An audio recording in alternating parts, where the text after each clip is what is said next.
மக்களே, ஐயையோ ஐயையோ பிடிச்சிருக்கு, எனக்கு ஒன்றை பிடிச்சிருக்கு, எங்கள் பாப்பா ஹேர் ஸ்டைல் எனக்கு பிடிச்சிருக்கு.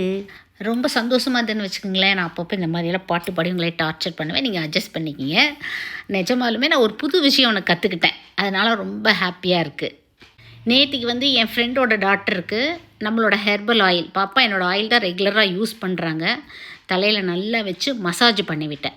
ஷார்ட்ஸ் போட்டிருந்தேன், ஞாபகம் இருக்குங்களா? அந்த ஆயில் வைக்கிறதுக்கு முன்னாடி பாப்பாவோட ஹேர் பாருங்கள். இவங்களுக்கு பார்த்தீங்கன்னா ஃபுல்லாகவே நல்லா கேர்லி ஹேர்னு சொல்ல முடியாது, ஓரளவுக்கு தான் கேர்லாக இருக்கும். அதையும் அப்படியே நல்லா கேர்லியாகவே மெயின்டைன் பண்ணிக்கணும்னு ஒரு ஆசை.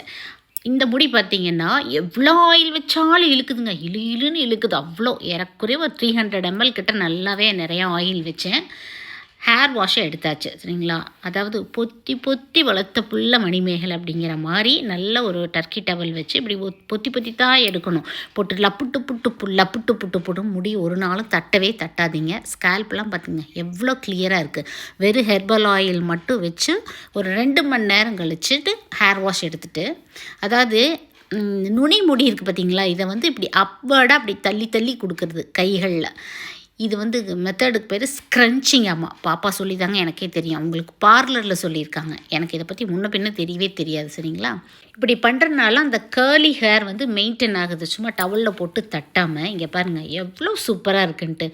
பயங்கர ஷாக்கிங்காக இருந்தது எனக்கு பார்த்துட்டு. என்ன பாப்பா இது அப்படின்னு. ஆமாத்தான், எனக்கு பார்லர் சொன்னாங்க இப்படி தான் கேர்லி ஹேரை மெயின்டைன் பண்ணணும் அப்படின்ட்டு. ரொம்ப ஆசையாக இருந்ததுங்க. கேர்லி ஹேர் இருக்கிறவங்க தயவு செஞ்சு போயிட்டு ஸ்ட்ரைட்டனிங் அது இதுன்னு பண்ணாதீங்க, நீங்கள்லாம் ரொம்ப கிஃப்டட்.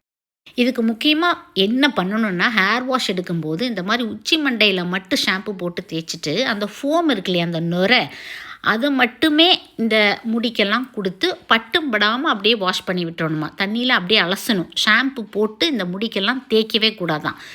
உச்சி மண்டையில் போடுற அந்த ஷாம்புவோட ஃபோம் மட்டுமே இந்த நுனி முடிக்கெல்லாம் வரணுமா. இது நல்ல பயங்கரமான ஒரு டெக்னிக்காக இருக்குல்ல. இதுக்கு பேர் ஸ்க்ரன்ச்சிங்காக. யங்ஸ்டர்ஸ் உங்களுக்கு நிறைய பேருக்கு இது தெரிஞ்சிருக்கலாம். என்ன மாதிரி ஓல்டு ஸ்கூலாக இருக்காங்க, அப்புறம் உங்களை மாதிரி யங்ஸ்டர்ஸ்ட்டை கேட்டு தான் தெரிஞ்சுக்கணும். சூப்பராக இருக்குதுங்க, எனக்கு ரொம்ப பிடிச்சிருந்தது. நீங்களும் வேணால் ட்ரை பண்ணி பாருங்கள். நம்மளோட தயாரிப்பான இந்த ஹெர்பல் ஹேர் ஆயில் 500 ml வாங்குறதுக்கு ஒரு 100 ml டோக்கன் ஆஃப் லவ்வாக தரேன்னு சொல்லியிருந்தேன் இல்லையா. வாட்ஸ்அப்பில் ஆஃபர் நாளைக்கு நாளான்னைக்கு April 4 and 5 மறக்காமல் யூஸ் பண்ணிக்கிங்க. Stay healthy.